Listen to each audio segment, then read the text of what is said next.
बेटा बना बहू। राधा, जैसा नाम वैसा व्यवहार, मन से सीधी और बातों से भोली। सौतेली माँ ने बहुत बुरा व्यवहार किया, लेकिन पति। माँ, क्यों तुम राधा को हमेशा बोलती रहती हो? मैं साफ साफ कह देता हूँ, अगर इस घर में किसी ने राधा को कुछ भी कहा तो मैं घर छोड़ दूंगा। अरे वाह बेटा वाह, यही दिन दिखाने के लिए तुझे इतना बड़ा किया।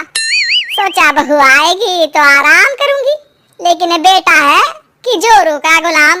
अब क्या कहें। माँ, जो सोचना है सोचो, मुझे फर्क नहीं पड़ता। मैंने कोई लव मैरिज नहीं की है। आपने जिससे बोला मैंने शादी की, लेकिन अब मैं राधा को किसी भी परेशानी में नहीं देख सकता। हाँ हाँ, और मुझे देख सकते हो क्यों? अरे माँ, देखना तो मैं तुझे भी नहीं चाहता, लेकिन खुद सोच, राधा के आने से पहले तुम पूरा खाना बनाती थी, लेकिन अब जब से राधा आई है एक गिलास पानी भी खुद से नहीं लेती। अरे भाई, राधा भी तो मेरी ही उम्र की है। मैं आपके लिए बच्चा तो वो आपके लिए समझदार बहू। कैसे? उसे वक्त देना माँ, वो थक जाती है, रोती है, उसके पैर में दर्द होता है। आपको वो क्यों नहीं दिखता माँ? नहीं नहीं, ऐसा कुछ भी नहीं है। अरे वाह जी वाह, सारी तीली लगा दी। अब बोल रही है कि ना जी ना, कोई बात ना है। तीली? क्या बोल रही हैं आप सासू माँ? अरे राधा, तुम चिंता ना करो, माँ की आदत है हर बात पर ताने देने की। तुम कमरे में जाओ, मैं ग्रीन टी लेकर आ रहा हूँ। सास बेटे की हरकत से आग बबूली हो जाती है। बेटा, तूने आज प्रूव कर दिया कि बेटा कभी अपना नहीं होता। अरे जोरू के गुलाम, शर्म कर शर्म। तेरी माँ हूँ सास नहीं जो खरी खोटी सुना रहा है कल की आई दुल्हन के आगे। अरे बहू बनना आसान ना है। बेटा, जो कि अपनी नई नवेली पत्नी पर जान छिड़कता था, माँ की बातों से गुस्सा हो जाता है। माँ, साफ साफ बात करो। तुम राधा को कभी कुछ नहीं कहोगी, इसके लिए मैं क्या कर सकता हूँ? कुछ नहीं कहूंगी। अरे बेटा, बावला हो गया है क्या? तू जिस दिन पैदा हुआ था ना, उसी दिन सोच लिया था मैंने कि तेरी शादी के बाद बहू पर हुक्म चलाऊंगी, पैर दबवाऊंगी, ताने दूंगी और जुल्म भी ढाऊंगी। बाप रे बाप, माँ आप कैसे ऐसे सोच सकती हो? राधा छोटी है मुझसे भी, और उसके लिए ऐसी सोच। अरे बेटा, एक बेटी का बाप और माँ उसे बचपन से ही सहनशीलता सिखाते हैं, जिससे कि वो कुछ भी सुनने के लिए तैयार रहे। वो जैसे ईंट होती है ना, शुरू में जितना पकाओगे आगे जाकर उतनी ही मजबूत बनेगी और बुलंद इमारत बनाएगी, समझे? देखो माँ, मैं कोई मजदूर तो हूँ नहीं, इंजीनियर हूँ, वो भी बड़ी कंपनी में। चलो, लॉकडाउन के कारण मैं घर से काम कर रहा हूँ, तो आज से मुझे ही अपनी बहू समझो, लेकिन राधा को कुछ भी कहने की जरूरत नहीं है। हाँ भाई हाँ, ठीक है भाई। तेरे मजनू बनने से मैं थोड़ी ना सास बनने की अपनी ख्वाहिशों का गला घोंट दूं, हैं? मुझे कोई ना कोई तो चाहिए ना हुक्म चलाने के लिए। अब तुम दोनों मिलकर डिसाइड कर लो। बस, फिर क्या था, राधा का पति बन जाता है घर की सुबह सुबह। अरे कहाँ मर गया? अरे नाना, मेरा बेटा, क्यों मैं सुबह सुबह ऐसे शब्द निकाल रही हूँ, गुनाह हो जाएगा। अरे कहाँ रह गया ससुर का नाती? जरा चाय तो पिला। ये भी कोई बात होती है? सूरज सर चढ़ गया लेकिन महाराज जी सो रहे हैं। बेटा पलंग से उठता है। मैं जल्दी से जाकर चाय दे आती हूँ माँ जी को। अरे नहीं नहीं, तुम जाओगी तो 4 बात और सुनाएंगी, मैं जा रहा हूँ। बेटा माँ को चाय लाकर देता है कि माँ, अरे देख तो तेरा चेहरा, ना मुंह धोया ना हाथ। जा जाकर हुलिया ठीक कर ले और उस करमजली को बोल कि नाश्ता बनाए।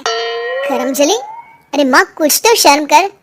देता हूँ ना मैं तुझे नाश्ता, लेकिन तू राधा के लिए ऐसे गंदे शब्दों का इस्तेमाल नहीं करेगी।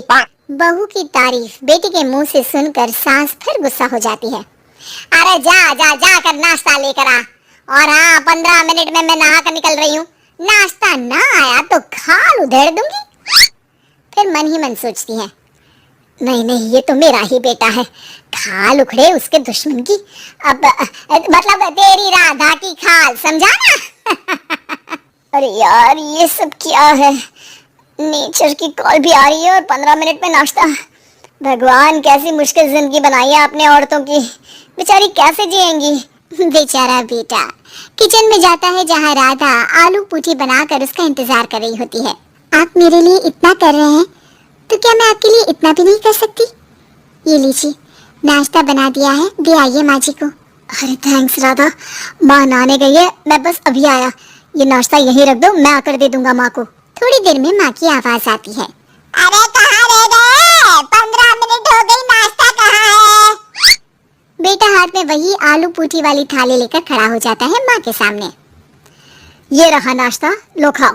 माँ थोड़ा सा खाना खाती है और फिर छी छी, ठंडा खाना, यही सिखाया है तेरी माँ ने? फिर थोड़ा सोच कर रुक जाती है। इसकी माँ तो मैं ही हूँ, खुद पर ही सवाल कर रही हूँ मैं। नाची ना। अरे बेटा, नाश्ता गर्मा गर्म अच्छा लगता है, खास करके पूड़ियाँ।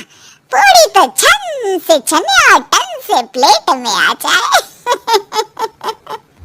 देखा माँ, जो बातें आप राधा को सुनाती हो वो अपने बेटे को सुनाने में कितना दुख होता है। तो जैसे आप मुझे सोचती हो वैसा ही राधा को भी समझा करो ना। अरे जितने लाड प्यार से आपने मुझे बड़ा किया, क्या उसकी माँ ने नहीं किया? हाँ हाँ पता है, उपदेश मत दे। लड़की का काम ही क्या होता है? खाना बनाना। और खाना बनाने में कौन सा बड़ा काम है? फिर सारा दिन घर में पलंग ही तो तोड़ना है। अब तू बता, तू अपने से तुलना कैसे कर सकता है उसकी? कर सकता हूँ माँ। मैं अगर बहू की बेटे से तुलना करने में आ गया ना, तो तुझे समझ में आएगा कि बहू की जिम्मेदारी भी कम नहीं होती। मेरा दोस्त है ना राम, जानती हो ना? हाँ हाँ, क्यों नहीं जानूंगी। उसकी बीवी और माँ में नहीं बनती। बीवी ये मोटे मोटे ताने सास को देती है और सास उसे। हाँ हाँ तो फिर क्या, घर ठीक से चल नहीं पा रहा था। सास कहती बहू काम सारा करे, बहू का कहना था कि सास मदद करे। ऐसे में बेचारा न लंच लाता और न ठीक से खा कर आता। नतीजा, बीमार रहने लगा। ऑफिस की नौकरी गई, खर्चा खाना सब बंद। कर रहा अब सास बहू की लड़ाई। बेटा बीमार घर पर बैठा, पैसे की आमदनी नहीं, बहू भी कभी मायके कभी ससुराल। अब तो सुना है सास बहू की ही कमाई खा रही है, वो भी तानों के साथ। घर का भी सारा काम वही करती है। अरे बस कर बेटा, मुझे समझ में आ गया। तू तो बेटा ही रहे, बहू को अब बहू नहीं, मैं बेटी बना कर रखूंगी।